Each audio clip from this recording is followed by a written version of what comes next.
Class में पढ़ रहे हो तो आपको समझना ज्यादा है, अंडरस्टैंडिंग पे ज्यादा फोकस करना है rather than just making the notes. तो समझ लीजिए, बाद में आपको इसकी पीडीएफ मिली जाती है तो आप नोट्स बाद में भी बना सकते हैं। ऑफ कोर्स नोट्स भी बनाने हैं, ऐसी बात नहीं है, बट समझना बहुत इंपॉर्टेंट है। और उसके अलावा आपने जो नोट्स बनाए हैं, क्लास अटेंड की है, उसमें आप सर ये नोट्स लाने के मना करते हैं। नहीं इसमें मैं बोल देता हूँ। हाँ। एक सवाल डांट लग चुकी है हमारी क्लास केमिस्ट्री में नहीं मेरे पास चलेगा। अपना पक्ष है सर नोट्स के ऊपर। सर हमारी केमिस्ट्री में नहीं चलेगा। मेरे को सर पता है क्या, पूरी पूरी इंडस्ट्री में ना मेरे को ट्रोल करते हैं क्या के, पर मेरा पक्ष किसी ने ना ढंग से सुना भी नहीं। मेरे को इस बात से समस्या है कि जो बच्चे कुछ भी कह लो, नोट्स तो बनाने ही पड़ेंगे।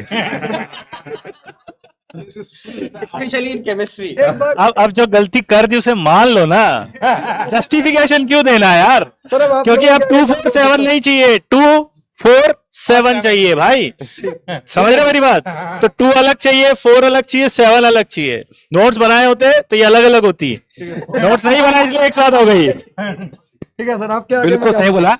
देखिए, बिल्कुल आपको समझने पे ज्यादा फोकस करना है। डेफिनेटली क्लास में आपका मेन ऑब्जेक्टिव है, आपके जो कॉन्सेप्ट्स हैं वो क्लियर होने चाहिए। अगर कॉन्सेप्ट क्लियर हैं तो डेफिनेटली मैं बोल सकता हूँ फिर कोई क्वेश्चन बचता नहीं है। As far as physics is concern कोई क्वेश्चन बचता नहीं है। अटकोगे तो कहीं ना कहीं मैथ में अटकोगे। क्या सर, क्या मैं गलत बोल रहा हूँ? बताइए। नहीं, मैं निशांत का जो है पॉइंट ऑफ व्यू एक बार बताना चाहता हूँ। निशांत का पॉइंट ऑफ व्यू, निंदा सर को सुनो। हाँ मैं निशांत का पॉइंट ऑफ व्यू बताना चाहता हूँ और जिससे मैं एग्री करता हूँ कि क्लास में फिजिक्स में at least to some extent maths also understand करना ज्यादा इंपॉर्टेंट है। यदि आप नोट्स नहीं भी लिख पा रहे हो तो that is secondary, but more important is to understand whatever is being taught in maths and physics. That is very important. पर एक बात है सर, पहले मुझे n लोग ट्रोल करते रहे, अब n+11 हो गए।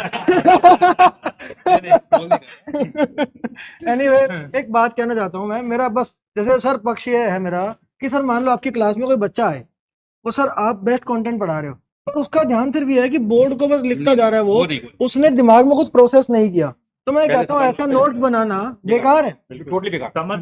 समझ के बनाना। अगर मैं टीचर को प्रोसेस कर ले रहा हूँ ना, उसके बाद मैं थोड़े चाहे नोट्स छोटे भी लिख दूं, कम भी लिख दूं, पर मेरे दिमाग में है ना वो काफी, और बाकी सब किताब में या स्लाइड में मिल जाता। हाँ जी, इनके सर एक्चुअली क्या है कि बच्चों को ना फिजिक्स और केमिस्ट्री का डिफरेंस अच्छी तरह से समझना पड़ेगा, क्योंकि यहाँ पे भी वो कंट्रोवर्सी चालू हो गई, नोट्स बनाए नहीं बनाए। तो मैं बता दूं कि केमिस्ट्री को केमिस्ट्री की तरह से पढ़ो। वहां पे जो सर लोग बताते हैं कि भाई नोट्स वगैरह बनाने चाहिए रेगुलरली, शॉर्ट नोट्स बनाओ रिवीजन वगैरह के लिए, वो सारी चीजें जरूरी है। लेकिन फिजिक्स में तो हम तीनों लोगों के एक मत हैं कि भाई जो है समझने पे जो है ध्यान देना बहुत जरूरी है और प्रॉब्लम्स की प्रैक्टिस करते रहो। तो हाँ बिल्कुल, और जो छोटे मोटे अपने फॉर्मूले होते हैं बहुत ही लिमिटेड होते हैं, प्रॉब्लम्स की प्रैक्टिस करते करते तुम्हें वो सारे फॉर्मूले याद हो जाएंगे। और अपनी मेमोरी जो है वो केमिस्ट्री के लिए बचा के रखो, ठीक है।